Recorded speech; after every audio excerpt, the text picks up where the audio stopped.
Bonjour, donc dans cette vidéo nous allons voir comment accéder à la base de données via ce formulaire de connexion.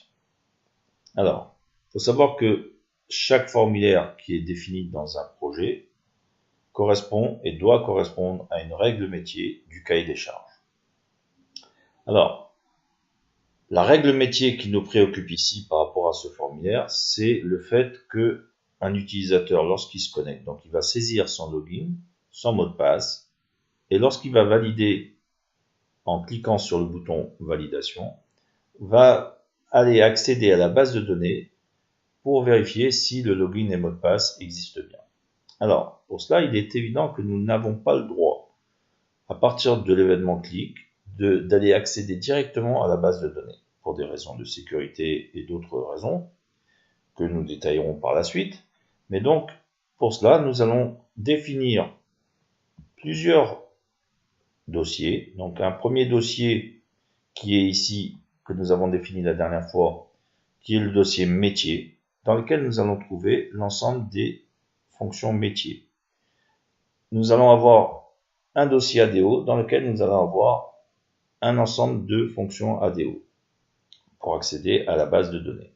Alors, j'ai fait un schéma général ici qui vous montre un peu le déroulement du code au travers d'un événement défini ici. Alors, ici nous avons le formulaire avec le login mot de passe et le bouton validation. Lorsque nous déclenchons le code qui est à partir de l'événement clic, nous avons ici donc le code qui est écrit pour définir l'événement clic. Alors nous allons définir ce code, ne vous inquiétez pas. Et à partir de là, nous avons ici une fonction qui appelle une fonction métier qui se trouve dans le dossier métier, donc dans une classe métier. Et nous avons ici notre fonction métier. Cette fonction métier, elle va faire un appel à une fonction qui se trouve dans le dossier ADO, donc dans une classe ADO, et donc elle va faire appel à une fonction ADO qui est ici. Et cette fonction ADO va permettre de se connecter à la base de données, de générer une commande, de générer donc la requête liée à la commande et de vérifier si l'utilisateur a bien saisi son login et mot de passe. Donc il va faire une requête dans la base de données qui se trouve là et il va vérifier si les données sont dedans ou pas.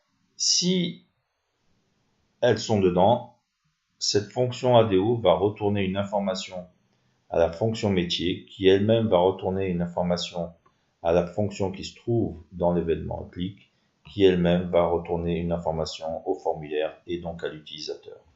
Alors, nous allons voir un peu maintenant le détail de chaque fonction. Cela, nous allons le voir dans la prochaine vidéo.